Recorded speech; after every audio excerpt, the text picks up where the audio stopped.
Hey, how are you? Welcome in. Welcome to Musicalina. So today I want to talk about some albums that were so great and so stunning that they left me speechless after I first heard them.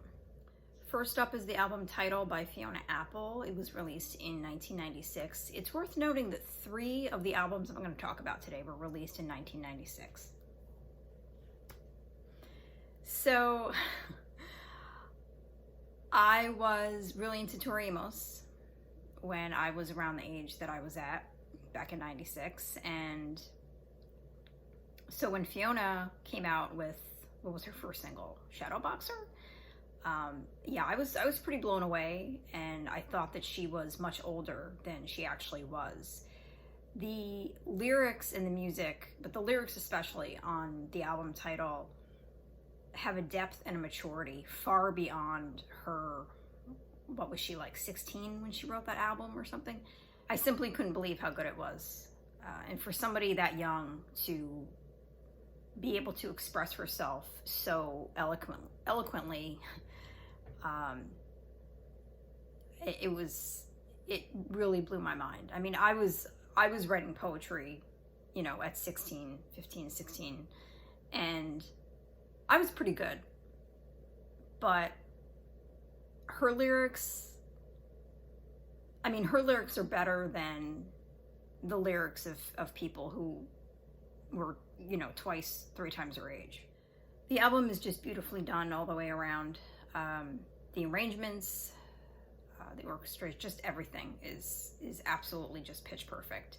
I have admittedly lost interest in her later albums. I was really heavily into her first 2, Title and Won the Pawn. Extraordinary Machine I liked, I didn't love, and I do still have a song here and there from her later albums on my Spotify playlist, but it was really that first album that completely knocked my socks off.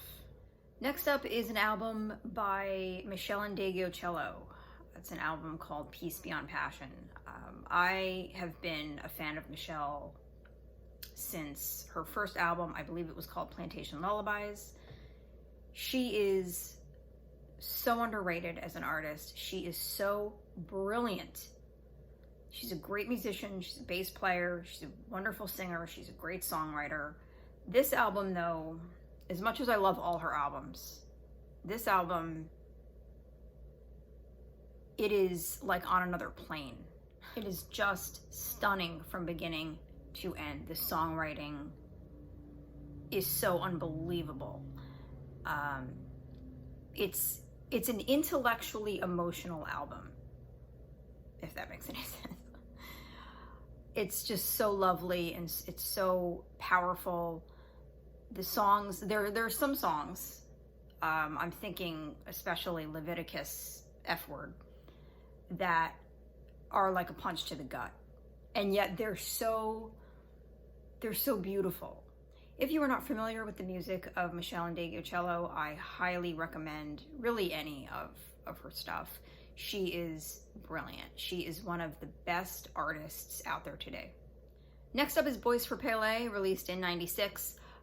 Peace Beyond Passion, I forgot to mention, also released in 96. So Boys for Pele is the 3rd studio album by Tori. I was a huge fan from Little Earthquakes on, but this album, Boys for Pele, was this breakup opus. She had broken up with her long-term boyfriend. He was also producer on her first 2 albums, and it's like the musical equivalent of dropping a huge, expensive vase and just watching it shatter into a million pieces. It's really intense.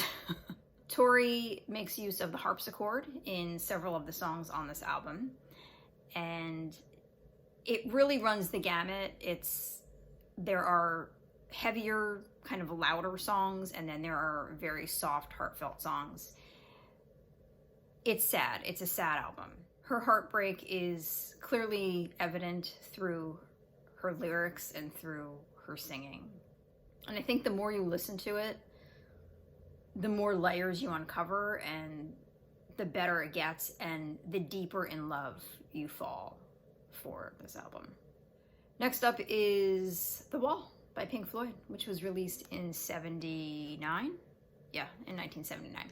I'm not sure when I first heard this album in full. I'd heard Comfortably Numb a lot. It was played on the radio a lot.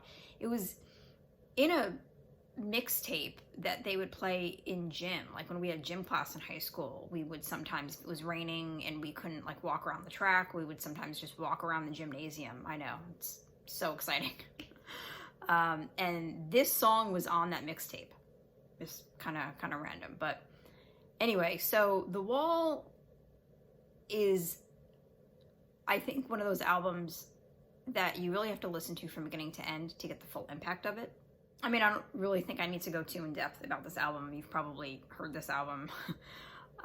But yeah, it definitely blew me away the first time I had heard it. I'd never, heard anything like that. I mean, I was still in high school when I heard this album, and so I wasn't exposed to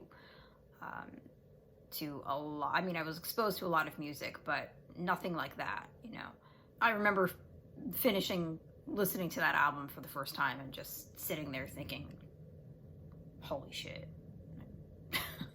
And last on my list is a Stevie Wonder album. It's a live album that was released in 1995 called Natural Wonder, and it was recorded in Osaka, Japan. This album I was never really hugely into Stevie Wonder when I was younger, but this album, my father had it, and I listened to it one day and was completely blown away. I mean, obviously it's Stevie Wonder. He's one of the greatest songwriters of all time. And I was familiar with most of the songs that are on this album, but just how good it sounded as a live album. The energy of the crowd, the band is just, his band on this album, everything sounds so perfect. It's so perfectly executed. It's so crystal clear. Stevie Wonder's vocals are perfect. It's one of the best sounding live albums I've ever heard, and it's one of my favorite live albums. If you've never really listened to Stevie Wonder and you want to start somewhere, start with this album. Start with Natural Wonder. So that's going to be it for today. Thank you so much for being here. Please like and subscribe, and please comment down below. Let me know what albums have left you completely stunned and completely speechless at how great they are. I will see you very soon. Take care of yourself.